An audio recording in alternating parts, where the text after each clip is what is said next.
Pondok Karya Pembangunan menjadi kiblat pendidikan, mengejar cita-cita mulia masa depan. Sebagai santri yang teladan punya tekad dan tujuan untuk mencari keridhaan Tuhan.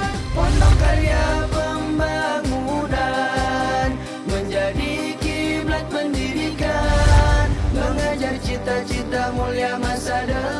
Assalamualaikum warahmatullahi wabarakatuh. Alhamdulillahi rabbil alamin, wabihi nasta'in wa ala umurid dunya waddin. Assalatu wassalamu ala asrafil anbiya'i wal mursalin, sayyidina wa maulana Muhammadin wa ala alihi wa sahbihi ajma'in. Amma ba'du.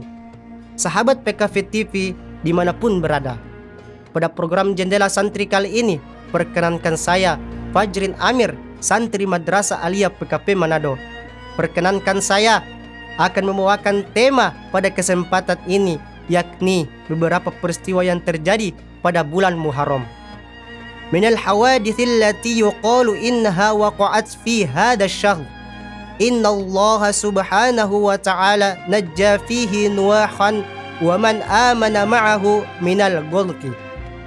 Sesungguhnya Allah subhanahu wa ta'ala menyelamatkan pada Nabi Nuh beserta yang kaum yang beriman dari musibah tenggelam.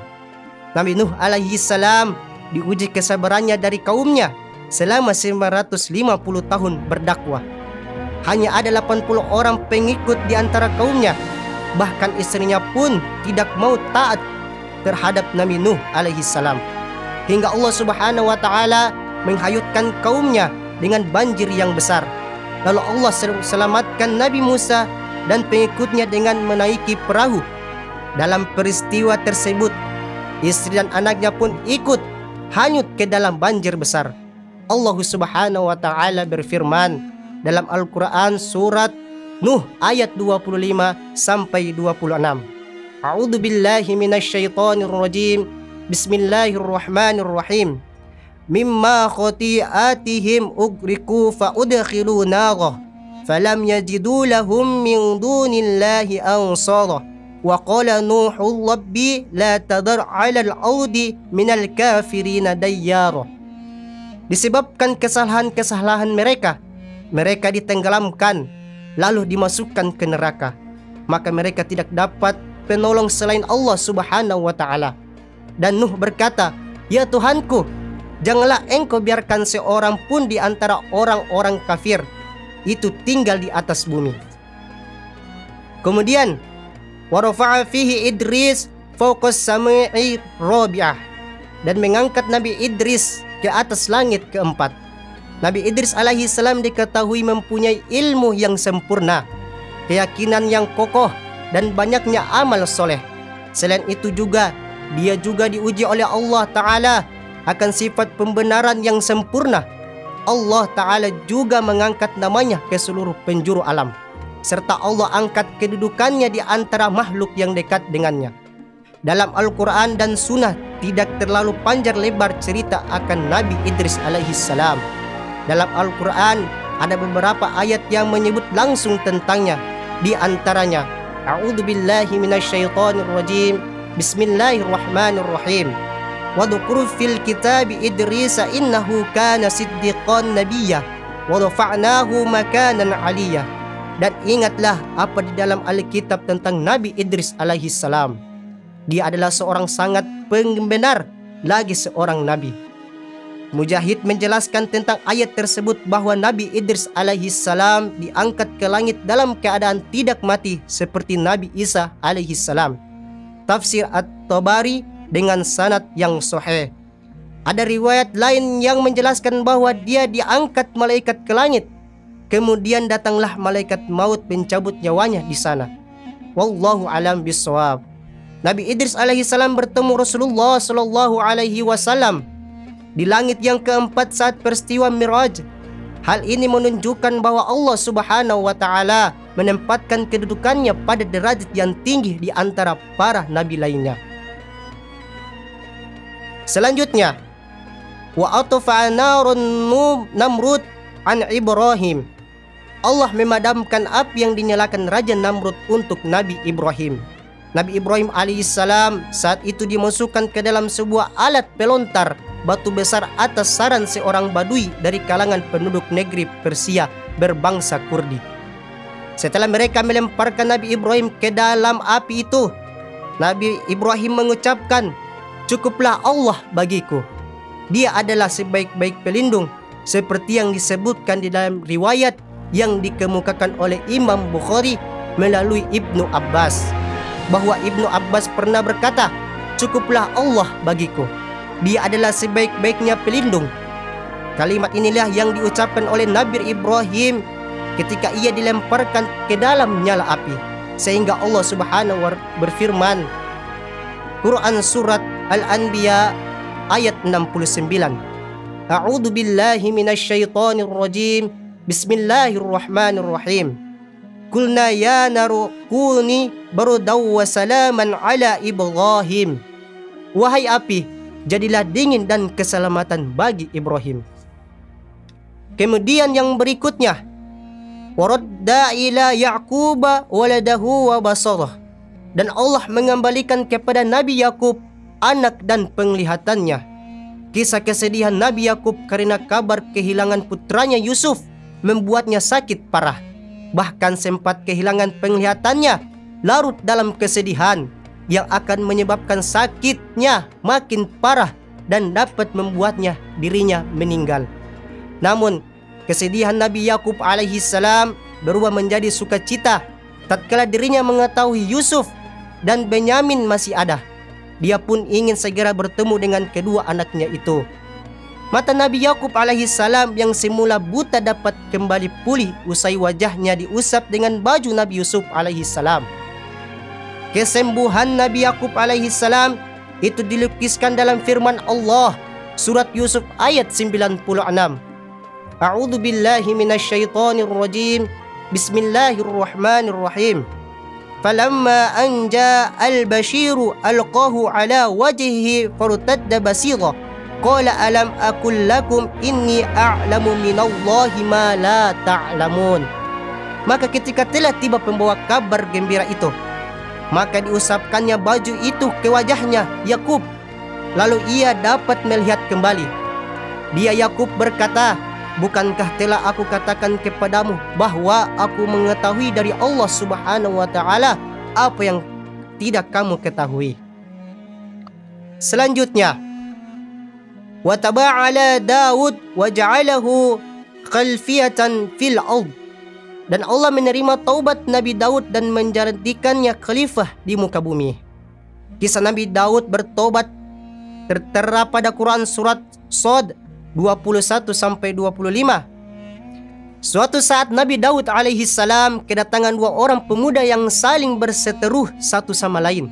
Mereka meminta pendapat Nabi Daud alaihissalam dan meminta keputusan yang adil terkait perselisihan mereka. Salah seorang pemuda memiliki 99 ekor domba, menuntut pemuda lainnya yang hanya memiliki 1 ekor domba. Pemuda dengan domba 99 ekor meminta pemuda lainnya itu untuk memberinya 1 ekor domba itu agar bisa menggenapkannya menjadi 100 ekor. Lalu Nabi Daud alaihissalam menegur si pemilik 99 ekor domba. Tetapi kemudian Nabi Daud alaihissalam mendapat teguran baik dari kedua pemuda tersebut yang ternyata adalah malaikat utusan Allah Subhanahu wa Ta'ala untuk memberikan peringatan kepada Nabi Daud alaihissalam. Nabi Daud alaihissalam diperingatkan oleh Allah Subhanahu wa Ta'ala karena sudah memiliki 99 istri dan masih ingin mengambil istri dari Uriah bin Hanan yang hanya punya 1 istri. Menyadari kesalahannya, Nabi Daud alaihissalam pun berdoa memohon ampun kepada Allah Subhanahu wa Ta'ala. Kemudian waradda ala Sulaiman mulkah, dan Allah mengembalikan atas Sulaiman kerajaannya. Pada tanggal 10 Muharram terjadi peristiwa penting berkaitan dengan kerajaan Nabi Sulaiman alaihissalam. Nabi Sulaiman alaihissalam merupakan satu-satunya nabi yang diberikan kekuasaannya yang sangat megah. Ia juga tidak hanya menjadi raja bagi umat manusia, tapi juga seluruh makhluk di muka bumi. Bahkan bangsa-bangsa jin dan setan juga tunduk kepadanya. Sebelum bangsa jin dan setan tunduk kepada Nabi Sulaiman alaihi salam, Nabi Sulaiman alaihi salam pernah diuji akibat dari kesalahannya. Ketika itu setan sempat menduduki singgasananya Nabi Sulaiman alaihi salam selama beberapa hari. Di saat itu setan membuat berbagai macam hal seperti ilmu sihir, mantra-mantra, jimat-jimat dan sebagainya. Akibat ulah setan-setan itu, Nabi Sulaiman alaihi salam dituduh sebagai penyihir.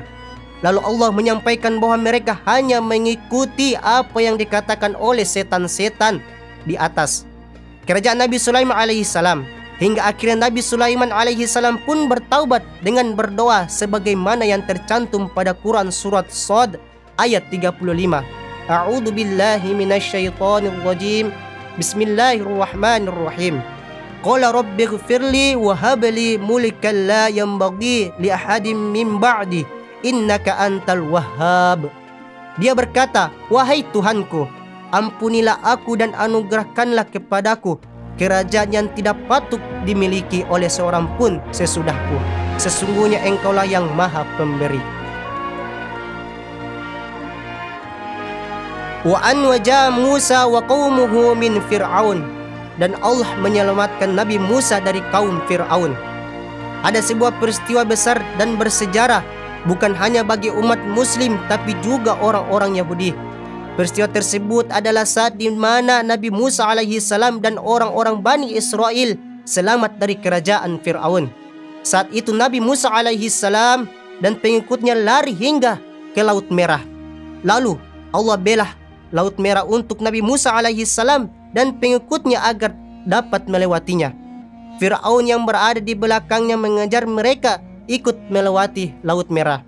Tetapi ketika mereka baru sampai di tengah, Allah tutup kembali laut tersebut sehingga Fir'aun dan pasukannya hanya terbawa ombak dan Nabi Musa alaihissalam serta pengikutnya selamat. Kisah ini termaktub dalam Al-Quran surat Toha ayat 77 sampai 78. A'udzu billahi minasyaitonir rajim. Bismillahirrahmanirrahim. Walaqad auhayna ila Musa an asri bi'ibadi fasrib lahum tariqan fil bahri yabasan la takhafu darakaw wa la takhsha fa'atba'ahum fir'aun bijunudihi faghashiyahum minal yammi ma ghashiyahum.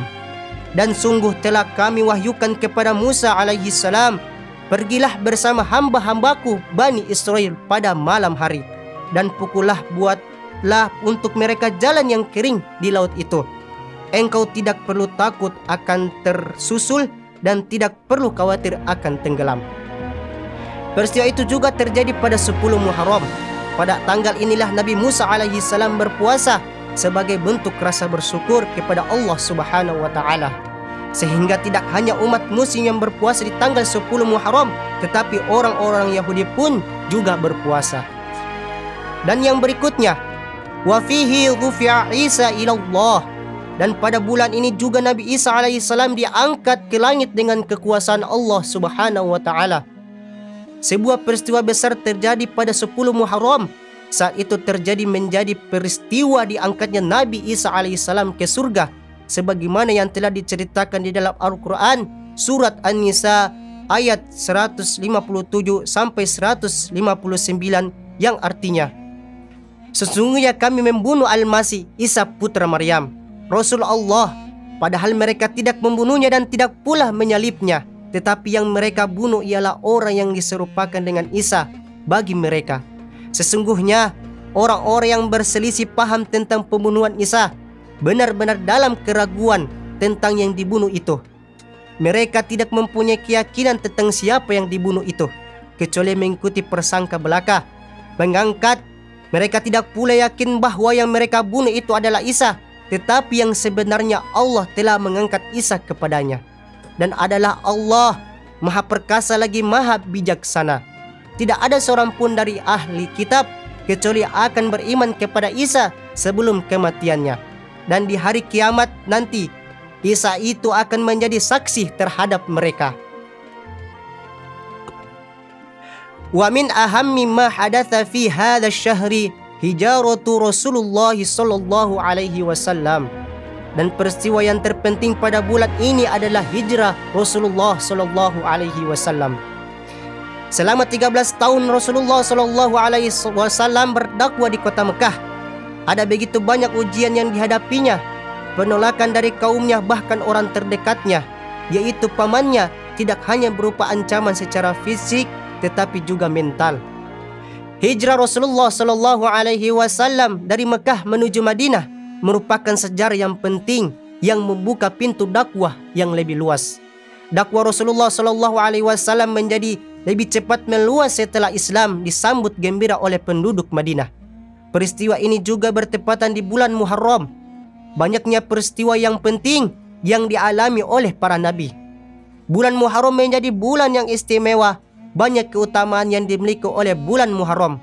Bahkan puasa sunnah yang dikerjakan di bulan puasa memiliki keutamaan yang tinggi setelah bulan Ramadan.